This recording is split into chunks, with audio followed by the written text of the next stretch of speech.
dulu emang belum sama sekali yang namanya online seperti sekarang. Kalau dulu kita harus ada iklan di satu majalah gitu kan. Masih iklan di majalah? Dulu, zaman dulu. Ya, majalahnya mungkin kayak lebih kayak apa ya, majalah kayak dulu namanya Swift gitu ya. Jadi. Halo Botakers, kembali lagi bersama saya Om Botak di channel Cerita Om Botak. Nah, saat ini saya masih berada di video part 2. Ya, saya gerebek gerebek kantornya Om Deli di Dobu Jack. Ya, teman-teman yang belum nonton, nanti boleh nonton part 1. Inspiratif banget, keren banget. Terutama buat brand lokal. Ya, ini salah satu top brand nih ya. Cuma saya nggak enak ngomongin posisinya berapa. Ya, yang pasti ini top 10 lah di dalam industri fashion, men fashion ya, di Shopee dan di marketplace lokal ya. Dan saat ini saya pengen tanya-tanya rahasianya dong. Rahasianya apa ya? Dia pengen tanya gali-gali rahasianya apa sih? Nah, Om ini kan udah bangun Dobu Jack dari 2005. 2005. Lama banget ya Om ya? Yang gue salut ya sebenarnya ya. Kalau sebagai pebisnis, sesama pebisnis, gimana caranya kita bisa sustain dari 2005? Yes. Bukan istilahnya anak yang baru kemarin sore, yang baru tahun lalu karena pandemi itu sudah gede, yes. Ya bagus. Cuma betul. Kalau dari orang yang udah dari 2005 sampai sekarang sustain tuh, gue tuh salut. Karena menurut gue lebih sulit untuk mempertahankan daripada meraih sebenarnya. Yes. Sebetulnya lebih ke dulu 2005 kan saya pengen lebih ke membantu orang tua Om. 2004 mungkin lebih tepatnya, keluar sekolah. Saya pengen usaha sendiri, saya pengen cari duit sendiri, pengen kuliah sendiri. Akhirnya saya bikin brand kan gitu. Akhirnya brandnya apa ya yang benar-benar biar orang itu inget dan gampang gitu. Walaupun dulu yang penting dulu bikin brand dulu, masalah branding, masalah awareness, masalah apa belum lah gitu. Akhirnya saya yaudahlah bikin satu produk karena saya sebetulnya bukan latar belakang saya bukan di fashion atau apa. Dulu saya sebetulnya lebih ke atlet. Dulu saya pemain Persib. Dulu saya sempat masuk Persib remaja, Persib junior. Akhirnya gimana caranya? Posisinya apa? Gelandang. Jadi dulu kesana gelandang bertahan. Wah, udah bertahan ya. Dulu saya di situ. Itu rahasianya sampai sekarang masih bertahan ya? Masih bertahan. Defend terus. Dari 2000. Defend terus, oke. Dulu jadi akhirnya saya pengen bantu orang tua ya, bikin brand namanya yang agak oke nih apa ya, itulah akhirnya keluarlah nama Dobu Jack. Dobu Jack yang tadi saya sebutin mungkin artinya doa ibu jadi anak cepat kaya. Nah itu biar cepat membantu orang tua. Akhirnya tahun pertama jalan tuh, maksudnya benar-benar yang oke, bagus. Tapi yang keren seorang anak SMA waktu mau bikin usaha. Iya. Kenapa kepikiran branding dulu Om? Coba waktu itu cuma asal jual kaos saja gitu ya. Iya. Mungkin impact-nya apakah bisa sampai sekarang dibandingin dari awal tuh udah nge-branding Dobu Jack gitu. Jadi sebetulnya lebih ke saya lebih pengennya kayak orang mengenal dulu, tahu dulu gitu Dobu Jack segala macam. Dulu kan kalau zaman di Bandung itu dulu saya belum berani buka toko karena kan dana seadanya, karena saya minta ke orang tua tuh, saya jujur dari kartu kredit ini modal awalnya 2,5 juta gestun Om. Gitu. Jadi sisa kartu kredit berapa yang harus saya bisa pakai? Keluarlah angka 2,5 juta itu tahun 2004 gitu. Coba. Akhirnya dulu kan zamannya mungkin titip jual ya, consignment. Saya titip dan mulailah pameran saya ikutin karena kan emang butuh branding juga, terus ada ada beberapa kalau dulu band-band indie lah gitu di Bandung ya gitu. Jadi dari sebelum Covid itu fokusnya masih pameran, consignment offline fokusnya gitu. Karena kan dulu emang belum sama sekali yang namanya online seperti sekarang. Kalau dulu kita harus ada iklan di satu majalah gitu kan. Masih iklan di majalah? Dulu, zaman dulu. Majalahnya mungkin kayak lebih kayak apa ya, majalah kayak dulu namanya Swift gitu ya. Jadi orang reseller kita bukan lebih ke industri lokal tapi namanya si Swift. Kita harus ngiklan di situ supaya ada reseller masuk. Dulu seperti itu zamannya gitu. Resellernya banyak segala macam. Cuman saya lebih ke karena kan saya pemain baru tuh dulu. Jadi ya adalah saya coba ikutin gitu, main titip jual, pameran kemana-mana. Kesini tahun berjalan, lulus kuliah segala macem, akhirnya berjalanlah si Dobujek ini. 2019 kita coba untuk online dan main di website dulu, Om. Okay. Facebook Ads segala macam. Tetap masih pameran. 2020 kita ada pandemi COVID. Apakah itu jadi titik terendahnya, Om? Sebetulnya tidak, karena titik terendah saya itu sebetulnya waktu itu pernah di 2008, cuman saya bisa lewatin lah itu. Karena dulu sempat kalau nggak salah bukan Krismon ya, kena resesi kan kita 2008. Nah itu agak berat tuh jualan saya. Tapi sebetulnya itu titik terendah saya. Akhirnya bisa bangkit, saya coba ulik. Sebetulnya saya lebih nggak konsentrasi. Itu pelajaran buat saya ketika saya agak males-malesan, Om. Jadi udah dapat duit, udah deh, ya udah deh. Kaya ya. Iya, berasa punya duit, Om, gitu. Ya udahlah gitu. Zaman dulu masih bocah kan, gitu, 2008. Ya udahlah, saya coba jalan lagi. Sebetulnya lebih ke, kalau saya sekarang yang kunci utama saya lebih ke konsisten mungkin, Om ya. Konsisten dan doa mungkin lebih ke sana, karena ya kita coba terus gali, kita coba terus yang banyak yang harus gali lah orang. Maksudnya saya lebih suka ketemu teman-teman baru, lebih suka ketemu kayak apa nih masih yang kurang di saya nih. Saya lebih suka seperti itu gitu. Makanya sampai sekarang mungkin saya masih masih belum ada apa-apa lah, masih banyak yang harus tetap saya gali gitu. Mungkin itu kunci utama, karena kalau saya merasa tetap cepat puas ya PR juga ya, enggak ya? Berarti dari 2020 pertama kali masuk di Shopee. Yes. Pertama kali masuk di Shopee. Itu. Dan sampai sekarang gimana tuh perjalanan di online? Dan seasik apa atau experience-nya di online itu dibandingin sama offline tuh gimana gitu? Kalau saya sih enak ya kalau di online. Jadi 2020 kita ada pandemi, dan itu kalau nggak salah mau persiapan Lebaran, barang sangat banyak. Bukan banyak lagi ya? Banyak, sangat banyak.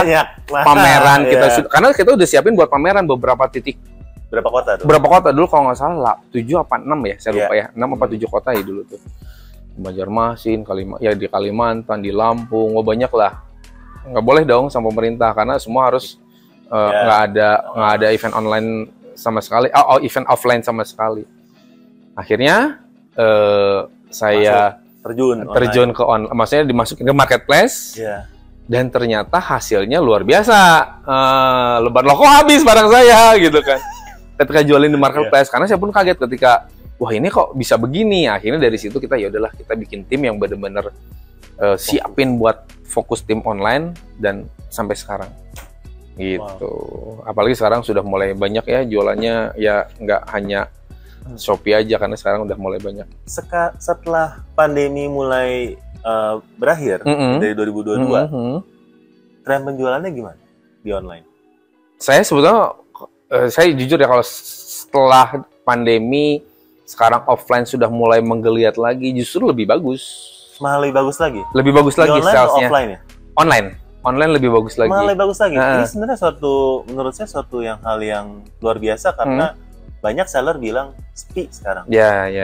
Online. Nah, jadi sebenarnya apa sih rahasianya Dobujek tuh masih bisa sustain bahkan terus naik gitu ya? Saya kalau saya orangnya lebih suka tantangan ya, kayak kenapa kok saya banyak sih teman-teman saya juga yang kenapa jualan sepi, kenapa jualan turun segala macam. Iya. Saya lebih masih bisa di atas rata-rata. Betul. Saya sebetulnya lebih ke sama tim sendiri, lebih ke yuk kita maksimalin traffic. Kalau saya lebih ke, saya jangan sampai ke teman-teman produksi terutama, tidak boleh sampai barang itu tidak ada. Kenapa? Saya lebih ke mungkin ini saya tidak tahu trik yang oke atau efektif. Cuman yang saya lakukan, saya sama sekali kalau ke teman-teman sama tim saya nggak boleh sama sekali ada produk yang ataupun SKU yang tidak ada size-nya ataupun habis, karena itu buat saya akan mengurangi orang masuk keranjang ataupun add to cart. Berarti setiap produk hero terutama nggak boleh harus lengkap, nggak boleh nggak ada. Kenapa? Kalau saya lebih ke, kalau ketika orang sudah add to cart, itu justru potensi jualan saya bisa lebih bagus, karena nanti di tanggal twin date ataupun tanggal kembar pasti saya akan di-blast lagi untuk ya voucher lah atau apalah itu. Nah itu algoritma kan makin bagus dong nanti ketika makin bagus jualan. Berarti kuncinya satu, produk hero nggak boleh kosong. Yes. Dan bukan cuma nggak boleh kosong, size-nya nggak boleh kosong. Nggak boleh nggak ada, betul. Size hero ya. Ya betul, LXL mungkinnya sekarang. Nggak boleh kosong guys. Sama. Karena begitu kosong, ya. anyep. Ya sama, saya siapin selalu produk baru. setiap bulan tuh selalu ya mungkin 30 produk baru harus ada. Buat saya ya, karena ya itu ngundang traffic juga dulu buat cari bestseller baru. Waktu offline sama waktu online sekarang, ada perbedaan produk yang dimainkan? Atau sebenarnya sama aja behaviornya? Kalau saya sih sejauh ini hampir sama ya, karena saya lebih misalnya gini, kita tiba-tiba sekarang ada tren yang lagi bagus, misalkan saya jualan oversize misalkan. Ya. Oversize ini satu varian bagus, saya langsung bikin varian warna yang lebih banyak, varian desain lebih banyak. Jadi oversize itu trennya bagus nih, saya langsung banyakin aja si SKU-nya ataupun si desain yang lainnya. Karena secara traffic ini sudah bagus nih, tinggal kita perbanyak varian warna, varian model. Contoh tracksuit lagi bagus, kita perbanyak variannya. Dobujek sebagai salah satu leader di fashion pria lokal ya, gimana sih pandangannya tentang industri fashion lokal terutama di Indonesia atau di marketplace di tengah ya banjirnya, terutama mungkin dari pertama ya barang impor atau yang kedua barang thrift. Yes. Nah ini thrift ini sebenarnya lagi rame nih, orang lagi ngeluh, aduh gara-gara thrift jadi sepi tokonya. Nah sebenarnya kalau saya sendiri saya tidak merasa itu menjadi buat saya saingan saya barang thrift atau barang murah, barang impor, karena buat saya bener-bener pasar saya berbeda, bukan itu gitu. Karena kalau barang thrift ya sudah, itu orang pasti nyari orang barang mungkin punya merek yang lebih bermerek ataupun ya itu mungkin ngejarnya. Kalau saya lebih ke ya itu tadi, orang gimana caranya pengen baju baru, harga kompetitif, orang mengenal, maksudnya orang bisa pakai untuk daily gitu. Jadi ya itu yang kita sasar gitu. Harga kompetitif, produknya up to date, jadi bisa dipakai harian. Itu yang kita terus kejar gitu. Karena kalau misalnya barang import mungkin dari segi harga oke, murah, tapi dari segi kualitas saya nggak tahu ya gitu. Walaupun ada beberapa yang bagus, tapi saya beranilah kalau itulah gitu. Karena dengan kita harga kompetitif, kita sama sekali tidak menurunkan kualitas. Berarti kualitas boleh diadu? Sangat boleh diadu. Gitu. Kalau nggak percaya ya temukan ya di Shopee Dobujek. Yes. Ya. TikTok Shop Dobujek, yes. Ya, tontonin live-nya dulu. Iya. Jangan lupa tap love kalau lagi live. Iya. Komen. Itu jelas sih ada gitu. di Tokopedia, di semua marketplace, teman-teman cek ya. Betul. Buktikan sendiri. Iya. Pada vouchernya ada. Iya. Terakhir nih Om ya. Untuk melihat tahun 2023 ini gimana Om atau dari teman-teman dari industri fashion lokal di Bandung tuh lihatnya 2023 ini kayak gimana? Secara saya pribadi nih ya. Atau menghadapi Ramadan ini justru saya potensinya maksudnya bisa ya target kita bisa mungkin 2 kali lipat dibanding tahun kemarin, karena 2 kali lipat dibanding tahun lalu. Ini pede sekali ya. Yes, karena saya melihat dari dashboard Januari, Februari sampai sekarang tuh trennya justru dibanding 2022 ya cenderung naik untuk saya ya, maksud si brand kami ya gitu. Jadi ya itu makanya kita untuk Lebaran ini sangat pede, 2023 ini sangat pede untuk maksudnya menghadapi puncak sales nanti di Lebaran. Wow, keren banget. Berarti teman-teman ya, terutama buat yang masih merintis brandnya ya, untuk brand Om udah dari tahun 2005 ya, secara konsisten terus ya nge-branding. Secara mental mungkin sudah berani ya, kita maksudnya kayak ya udahlah gitu, masa ketika ya pasti ada aja lah jalannya. Kalau saya pribadi ya ada plan A, plan B, kita sudah siapin kok. Ya berarti saya bakal tanya beberapa hal nih Om ya. Ini rapid question aja, online atau offline? Saya online. Online ya. Oke. Kalau jualan iklan atau organik Om? Iklan. Tapi butuh organik sih. Tapi iklan mungkin potensinya bagus juga gitu. Jualannya diproduksi sendiri atau maklon? Oke. Itu sama-sama butuh nih Om. Sama-sama ya. Sama mungkin kita sendiri juga, karena kayaknya maklun deh. Lebih enjoy kitanya sih sebetulnya. Maksudnya kalau maklun kan kitanya nggak terlalu, kalau sendiri kan terlalu kompleks gitu ya, kita ngerjain semuanya. Ya bagi-bagi tugas lah. Bagi-bagi tugas. Yes. Ya. Itu. Thank you banget Om udah sama-sama berbagi, sharing-sharing, semoga teman-teman udah berinspirasi. Ya jangan lupa buat subscribe, dan saya ada mantap ya. Ini gue nggak enak hati ya kasih topi ke pemain fashion. Maaf ya Om ya, kualitasnya kurang. Iya, enggak Om. Tolong jangan di QC Om. Jangan di QC ya. Iya, mana. Siap. Jangan di QC sablonannya, jangan di QC ininya Om. Thank you Om ya. Siap, makasih Om. Mantap. Ya. Teman-teman jangan lupa subscribe dan follow supaya teman-teman bisa dapetin konten-konten menarik yang akan membantu teman-teman dalam berjualan di marketplace. See you di next video. Bye-bye. Bye.